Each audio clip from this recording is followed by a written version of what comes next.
Okay, so we want to, stated this thing. I'm not sure I did this on camera, but I kind of think I did. Then I asked, okay, what principles do we use to get this, right? Okay, and I think maybe I wrote this much down while I was on camera, but just in case, this is just an equation of motion that you should recognize very easily. And we replace acceleration with F over m, do a little rearrangement, we get this, which is this. Okay? Now I replaced F with F bar because, a little hand waving here. I don't want to write down the integral expressions, but this would just be the integral of F with respect to t if F was a non-constant force, right? So I can say that, okay, well, let's just write that down. This is the integral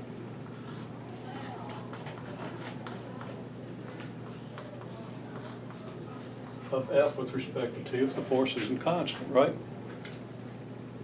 And of course the integral of F with respect to t, and I'm being a little, I'm not being real specific about the integral, but just from one time to another, right? Okay? And that integral is equal to the average value of F times the change in t. So this is a general statement that encompasses what happens if you have to integrate. It's like when two steel balls collide, you don't have a constant force. Okay? There's an average force over the time in which they're in contact. Okay? But, and we don't really know exactly what that force is. We can model it. Okay? It might be kind of a Gaussian, kind of an e to the negative x squared curve shifted over or something. It could have some other characteristic. It really depends on the shapes of the objects and how they compress.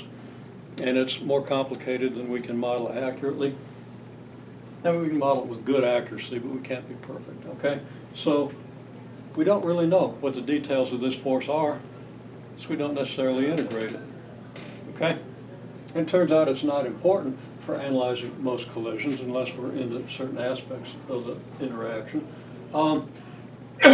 There's some average force that you can calculate by taking the change in mv and dividing by delta t, right? So we can calculate the average force even if we don't know what the force function is, we can at least get the average. Okay? Okay, well, what's this thing called? And what principles apply? What principles are used in this whole thing? It took a while for people to come up with any principles, okay? Which concerns me a little. But you all came up as a group with a really good list of principles. I think if you have that list in front of you, you might see that Newton's second law is kind of important because we used it to replace A with F over m, right? Also, how do we get this equation? From the definitions of velocity and acceleration, not from anything that follows from that. We got a very good answer, so well, you're integrating constant acceleration and you get this. That's how you can get it, but why would you integrate constant acceleration? Well, we said acceleration's constant, okay? So if you're going to integrate an acceleration, you will integrate a constant. It'll give you linear, term linear in t, okay? But why would you integrate it? Well, you can't integrate any, you can't do anything until you have a definition of velocity and acceleration. That's where everything starts. And that's where we started the course, okay?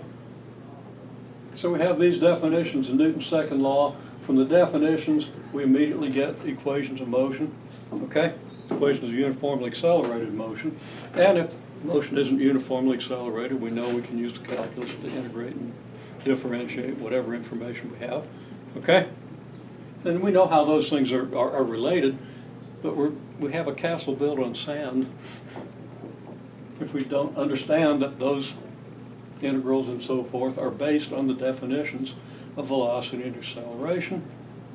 And same thing about this very simple formula. It comes out very easily, okay, from Newton's second law. If we don't understand how all these things combine to give us this, we're going to be less able to solve the problems that we're going to be asked to solve, okay? Okay, and there's a name for this. Of course, we derived this probably in the second week of class. Same time we derive the work kinetic energy theorem. Okay? Because that's obtained just from the Vf squared equals Vi squared plus 2 acceleration times your delta S, right? Plug in F over m for A and rearrange it, and you get your work and your kinetic energy expressions. Change of kinetic energy. Okay? That has a name. That's the work kinetic energy theorem. This has a name. It's the impulse momentum theorem. M plus.